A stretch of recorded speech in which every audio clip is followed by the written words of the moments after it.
Need to call to order the July 3rd, 2017 meeting of the Lawrence Board of Education. First item of business is approval of the agenda. Do you have a motion? Move we approve the agenda. Is there a second? I'll second. All in favor? Aye. Okay, next item of business, the reorganization of the Board of Education. Does somebody have a motion? I make a motion to nominate Shannon Kimball for president of the Board of Education. I'll second. Do we do both at the same time? No, I think we do them separately. Okay.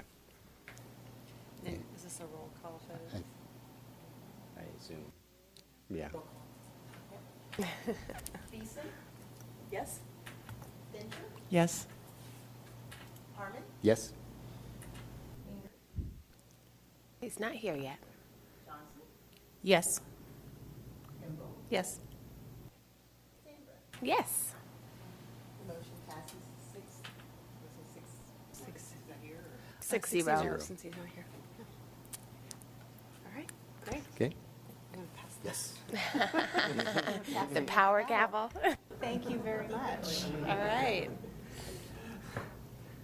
Okay. All right, so now we'll move on to election of the vice president, and I'll make the motion to nominate Jessica Beeson for the position of vice president for this year. I will second.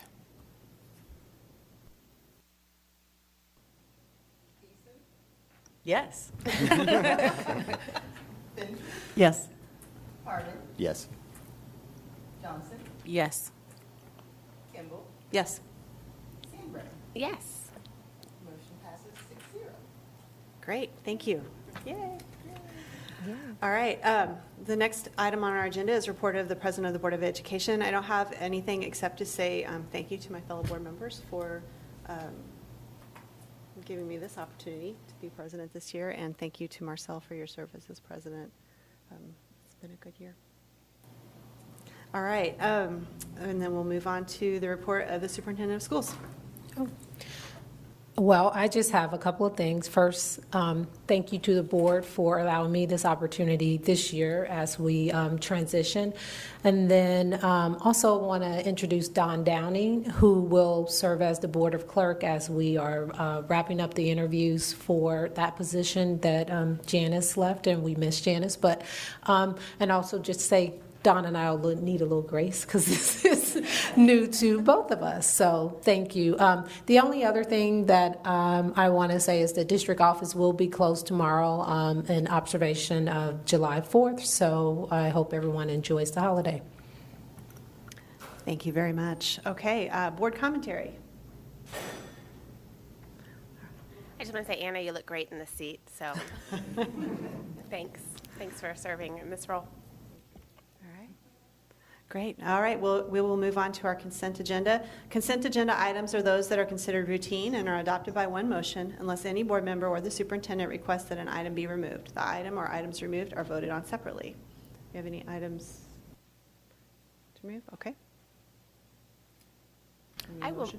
I'll move that the Board of Education adopt the items listed on the consent agenda. Second it. Yes. Yes. Harmon? Yes. Johnson? Yes. Kimball? Yes. And Sandra? Yes. Motion passes 6-0.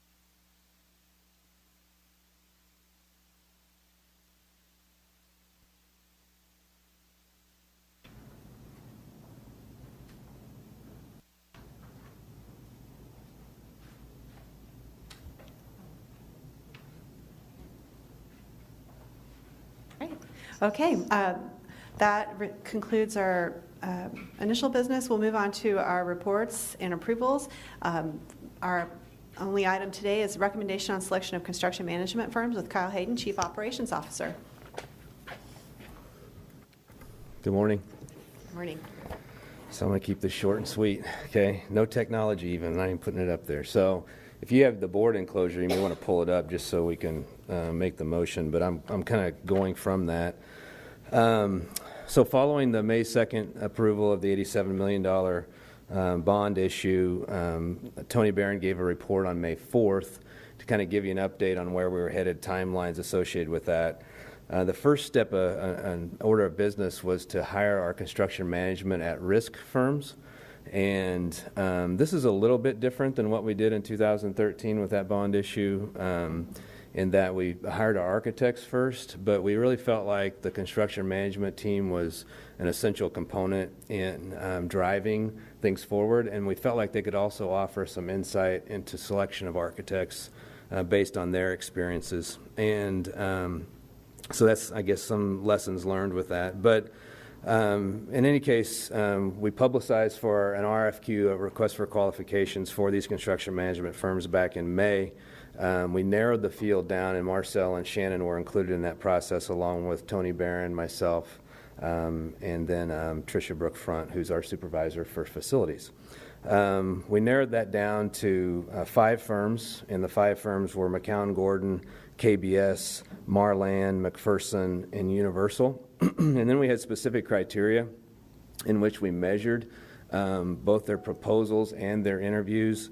And you can see a number of the things there. And state statute guides this process very strictly, much different than the architect process, selection of architect process. So we're very specific in the scoring mechanism and making sure that we have that documentation, because the state also weighs in on this as far as getting a proposals and looking at their fees and providing what they refer to as best value for the district. So that's a second look at it from another perspective, and so that's helpful also. We use that as part of the scoring, and so when you go through it, you hope that how you are scoring it matches up with what the state did, and it very much did in our selection. So in the end, McCown Gordon was selected for packages A, B, and C. So this includes Lawrence High School, so the big project, along with Free State High School, and then our 4 middle schools. So that's 7 projects they were awarded, which is quite a bit. Remind you on that one with McCown Gordon. So McCown Gordon did 9 projects for us in the 2013 bond. So we had a lot of experience with them. They worked with both Gould Evans Architects primarily, and then BG Consultants. And so the big projects, including the one we're just finishing at Pinckney, was the work of McCown Gordon. So they have an excellent team. We have a ton of confidence in them to deliver on what we hope for. So looking forward to continuing that relationship. And then Marland Construction was awarded Package D, which is the College and Career Center. It's a small package, just $625,000, but or $600,000 is construction costs. But Marland is also partnering with the Boys and Girls Club on the construction of the Teen Center that will connect to the College and Career Center. You're going to hear a report on that from the Boys and Girls Club and myself in August. So the August 14th meeting, we'll talk specifically about that project and their fundraising efforts to build that. So we've been helping them with the design, and also we helped them with the selection of their architect firm and their construction management firm when they did that. So it makes sense that Marland would be this firm because they'll be on site. And so from an efficiency standpoint and just consistency with all of the processes behind that, the communication behind that, Marland was the logical choice there too. So at this point, what we do is just get approval from the board to enter into contract negotiations, because that's a whole nother level of detail. We have an attorney that we use, Wyatt Hoke, who helped us also in the 2013 bond. He's an expert in the field, so not only is he an attorney, but he has a good, really construction science background.